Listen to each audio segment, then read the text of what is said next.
Start करने जा रहे हैं फिजिक्स में हम लोग नेक्स्ट पार्ट, या हम कह सकते हैं नेक्स्ट चैप्टर। अभी तक फिजिक्स में मैंने आपको 2 चैप्टर पढ़ाया, आपको सिंपली मोशन पढ़ाया था और फिर forces and laws of motion के बारे में बताया था। क्लियर है?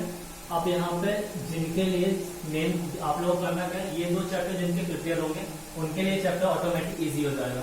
अदरवाइज चैप्टर में प्रॉब्लम आएंगी, बहुत सारी प्रॉब्लम आ सकती है। जिनको चैप्टर क्लियर है तो आप लोग को ये चैप्टर रिवाइज करना, और जहां आप लोग को प्रॉब्लम आती है आप लोग कांटेक्ट कर सकते हैं मुझे कभी भी। अब इस चैप्टर के बारे में डिस्कस करें। सबसे पहला चैप्टर का नेम है, यही चैप्टर का नेम है। इसमें वैसे 2 पार्ट हैं, ग्रेविटेशन और इसके बारे में बात कर रहा था मेनली रिलेटिव डेंसिटी और बायनेंसी से रिलेटेड। जो पार्ट आपका सिलेबस से हटा दिया गया तो वो पार्ट में डिस्कस नहीं करना। दैट मींस अभी चैप्टर ऑटोमेटिक आपका इजी हो चुका है। यही चैप्टर आपका टफेस्ट पार्ट था, ग्रेविटेशन पार्ट आपका ज्यादा टफ नहीं है। सबसे पहले बात करें ग्रेविटेशन के बारे में। तो ग्रेविटेशन के बारे में डे टू डे लाइफ में क्या देखते हैं, अगर किसी चीज से आपके पास ये पेन है, अगर मैं इसे ड्रॉप किया तो दैट मीन्स क्या हो रहा है, ये कंटिन्यूस नीचे आ रहा है। अगर दैट मीन्स क्या है, कोई भी चीज अगर हाइट से मैं ड्रॉप कर रहा हूँ तो क्या हो रहा है, मेनली क्या हो रहा है, नीचे आ रहा है। दैट मीन्स अगर कोई चीज नीचे आ रही है तो ऐसा तो है नहीं वो ऑटोमेटिक नीचे आ रहा है। दैट मीन्स कुछ ना कुछ ऐसा चीज है यहाँ पे इस अर्थ पर जो उस चीज को क्या कर रहा है, अपने तरफ खींचने की कोशिश करता है। दैट इसका मतलब क्या हुआ, यहाँ पे कोई ना कोई एक फोर्स वर्क कर रहा है जो इस चीज को क्या कर रहा है, अपनी तरफ खींच रहा है। वहीं अगर हम बात करें, जैसे अगर हम डे टू डे लाइफ में जो लोग स्पोर्ट्स पर्सन है खेलते क्या होता है, अगर मैं बॉल मेरे पास है, अगर इस बॉल को मुझे थ्रो करना है तो ऐसा तो है नहीं कि बॉल को सिंपली मैं ऐसे छोड़ दूंगा तो बॉल ऑटोमेटिक ऊपर पहुंच जाएगी। उसके लिए मुझे क्या करना पड़ेगा, इस बॉल को कुछ ना कुछ मुझे फोर्स प्रोवाइड करना होगा। अब जो फोर्स हम प्रोवाइड करते हैं उसका मतलब क्या होता है, दैट मीन्स हमें कहीं ना कहीं जो अर्थ पे कुछ ना कुछ जो फोर्स लग रहा था, हमें दैट मीन्स जो एक फोर्स नीचे लग रहा था, अगर मैं इसे F1 का नाम दूं, इसे नाम दूं F2 का नाम, तो दैट मीन्स अगर F1 की वैल्यू F2 से ज्यादा नहीं होगी तो ये बॉल हम ऊपर नहीं फेंक पाएंगे। क्लियर है?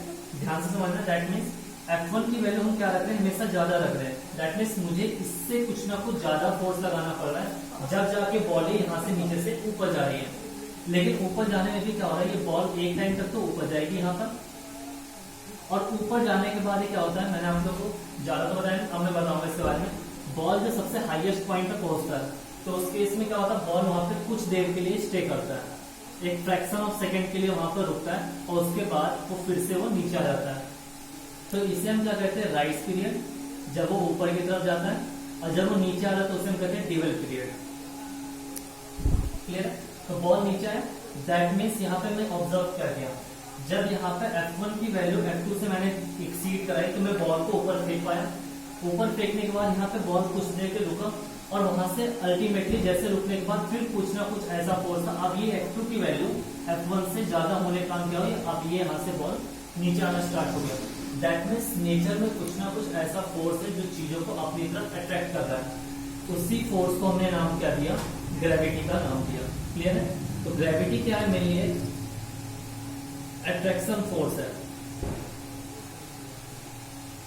अट्रैक्शन फोर्स किस टाइप का है, वो किसी भी चीज को अपने रीजन से बाहर तो जाने देगा लेकिन एक लिमिट तक। जैसे हम सैटेलाइट को अगर हम स्पेस में लॉन्च करते हैं तो सबसे पहला वो सैटेलाइट लॉन्च क्यों हो पाता है, वो इस ग्रेविटेशनल रीजन को पार करता है। ये जो ग्रेविटी जो वर्क कर रही है, इस ग्रेविटेशनल रीजन को जब वो पार कर पाता है जब ही जाके वो स्पेस में पहुंच पाता है।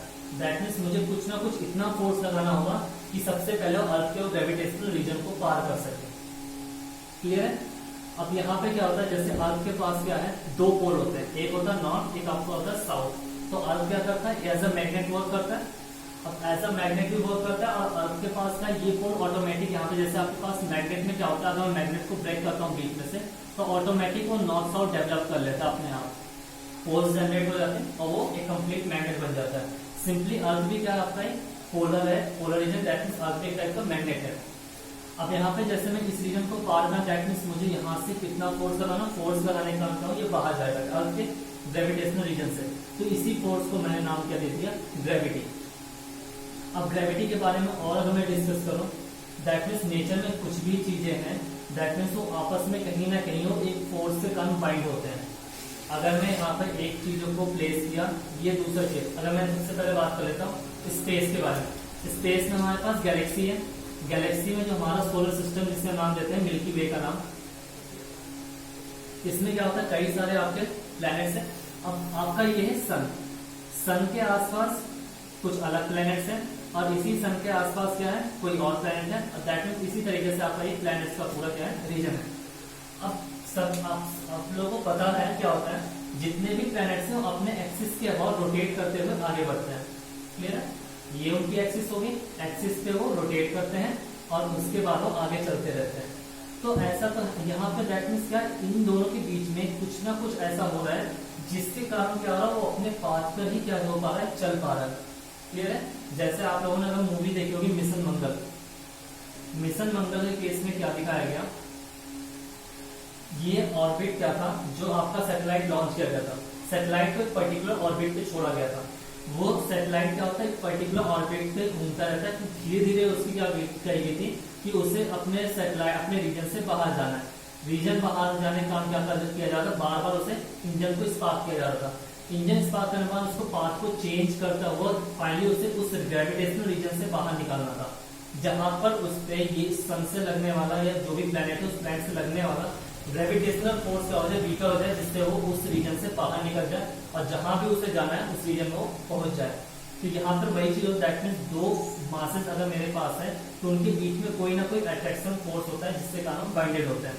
तो यहाँ पर सोलर सिस्टम में जो भी चीजें यहाँ पे क्या है जिनके बीच का स्पेस कम है वहां पे ग्रेविटेशनल फोर्स ज्यादा लग रहा होता है, और जहां स्पेस ये रीजन स्पेस बढ़ता जाता है, यहाँ से डिस्टेंस बढ़ती जाती है, हमारे पास ये क्या होता है, ये फोर्सेस क्या होते हैं वीकर होते हैं। जैसे हम केमिस्ट्री में बात करेंगे तो क्या होता है जो इलेक्ट्रॉन न्यूक्लियस के पास होते हैं उस केस में क्या होता है वहां पे फोर्स जो लगने वाला होता है वो क्या होता है स्ट्रॉन्गर फोर्स होता है। लेकिन जैसे जैसे न्यूक्लियस से बाहर चलते हैं तो बाहर के जितने इलेक्ट्रॉन्स होते हैं वो वीकली बाउंडेड होते हैं या लूजली बाउंडेड होते हैं, तो उनको हम इजिली रिमूव कर सकते हैं। तो यहाँ पर भी क्या होता है जो प्लैनेट आपके जैसे आपने प्लूटो का नाम सुना होगा, प्लूटो क्या है इस सिस्टम से बाहर इसीलिए हुआ क्योंकि वो अपने एक्सिस से उसे कहीं ना कहीं जो फोर्स मिल रहा था वो वीकर था।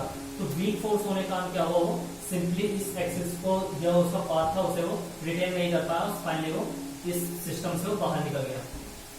तो मेनली हमें पढ़ना क्या है, ग्रेविटेशनल लॉ। तो सबसे पहला जो आपका यहाँ पर है ग्रेविटेशनल लॉ। क्लियर। अब ग्रेविटेशनल लॉ के बारे में बात करूं तो ग्रेविटेशनल लॉ क्या कहता है, जैसे मेरे पास दो मासेस है, अब ये मास कोई जरूरी नहीं कि आपका इक्वल हो या अनइक्वल, ये इक्वल भी हो सकता है अनइक्वल। पहले मास का हो गया m1, ये हो गया आपका m2। अगर इन दोनों के बीच की सेपरेशन कितनी है r, तो इनके बीच का लगने वाला कहा गया फोर्स, इन दोनों मासेस के बीच में लगने वाला फोर्स इनके मासेस के प्रोडक्ट के प्रोपोर्शनल होगा, दैट इज m1 और m2 के प्रोपोर्शनल होगा। दैट मीन्स इन दोनों का मल्टीप्लिकेशन इस पे इफेक्टिव होगा। दैट मीन्स अगर ये दोनों मासेस बढ़ेगा तो फोर्स ऑटोमेटिक बढ़ेगा, और इनके बीच के लगने वाले इनके बीच का सेपरेशन होगा उसके इनवर्स स्क्वायर के प्रोपोर्शनल होगा।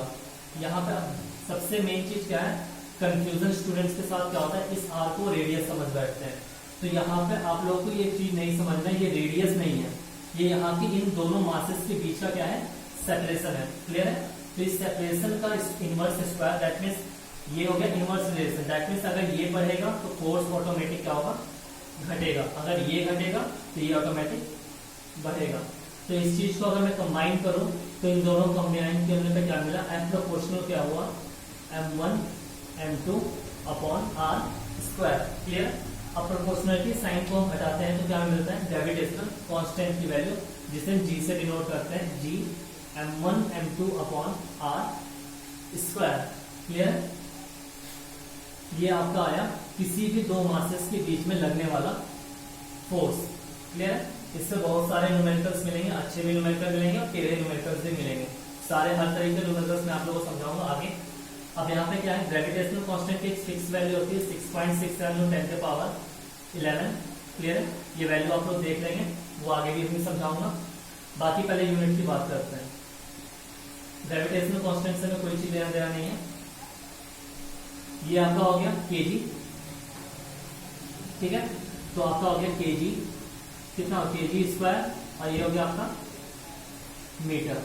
क्लियर है। वैसे फोर्स की यूनिट क्या होती है आपकी, इसे हटा दीजिए, फोर्स की यूनिट होगी आपकी न्यूटन। फोर्स आवर कैलकुलेटिंग इसमें होगा मेनली न्यूटन है।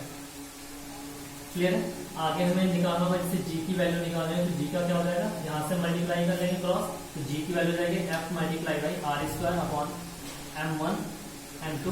तो जी की यूनिट क्या हो जाएगी, एफ हो गया आपका न्यूटन, ये हो गया मीटर स्क्वायर, ये हो गया kilogram square. That is gravitational constant की यूनिट क्या होगी आपकी, न्यूटन मीटर स्क्वायर पर केजी स्क्वायर। क्लियर है, ये आपकी यूनिट हुई। तो ये तो कुछ बेसिक इंट्रोडक्शन है। इसके बाद अगर हम बात करें, चैप्टर में से बहुत कुछ है आप लोगों के पास, जैसे इसमें आएगा केपलर्स के लॉ। केपलर्स के लॉ में डिस्कस नहीं करूंगा, 3 लॉ है, ये आगे हम डिस्कस करेंगे। पहले मैं थोड़ा सा और आपको हिंट दे देता हूँ। मोशन की आप लोगों ने इक्वेशंस पढ़ी थी, मोशन की इक्वेशन आपकी थी v equals to u plus A T, S equals to U T plus half A T square, और v square equals to U square plus 2as। ये आपकी मोशन की कुछ इक्वेशंस थी। अब यहाँ पे सिंपली क्या होगा, सब जितने मोशन इक्वेशन है सब में आपके पास था एक्सेलरेशन। तो जब एक्सेलरेशन यहाँ पे क्या होता है, नॉर्मली हम लीनियर मोशन की बात करते हैं तो उसे नाम देते हैं एक्सेलरेशन का। लेकिन जब भी कोई चीज फ्री फॉल कराएगी, फ्री फॉल का मतलब ड्रॉप किया जाएगा या फिर यहाँ से फेंका जाएगा, तो उस केस में यहाँ पर एक्सेलरेशन मेरा कन्वर्ट हो जाएगा एक्सेलरेशन ड्यू टू ग्रेविटी में। क्लियर, तो हम सारे ए को किससे रिप्लेस करेंगे, जी से। क्लियर है, that means v equals to अब क्या हो जाएगा u plus g t. Clear है, s इक्वल्स टू हो जाएगा आपका u t plus half g t square, और v स्क्वायर इक्वल्स टू हो जाएगा u स्क्वायर प्लस 2gs। ये आपकी मेनली चीजें हुई जो ग्रेविटेशन के साथ चेंज होगी। दैट मीन्स न्यूमेरिकल आपका अभी भी ऑलमोस्ट सिमिलर ही होंगे, बस डिफरेंस क्या हो गया, अभी तक आप लीनियर मोशन करें, दैट मीन्स आपका जो भी चीजें हो रही तो ग्राउंड के हॉरिजॉन्टल किया जा रहा था, अब ग्राउंड से वर्टिकल चीजों की बात की जाएगी। दैट मीन्स बॉल ऊपर जाएगी, बॉल नीचे आएंगे। यहाँ पे एक और चीज डिस्कस कर लेता हूँ लास्ट। मैंने आप लोगों को बॉल का एग्जांपल बताया, तो बॉल के केस में यहाँ पे क्या होता है, जब बॉल रुकती है हाईएस्ट पॉइंट पे, तो हाईएस्ट पॉइंट पे वेलोसिटी हो जाती है 0। दैट मीन्स इस पॉइंट पर हम कभी भी बात करेंगे तो इस पॉइंट पर वेलोसिटी क्या होती है, 0।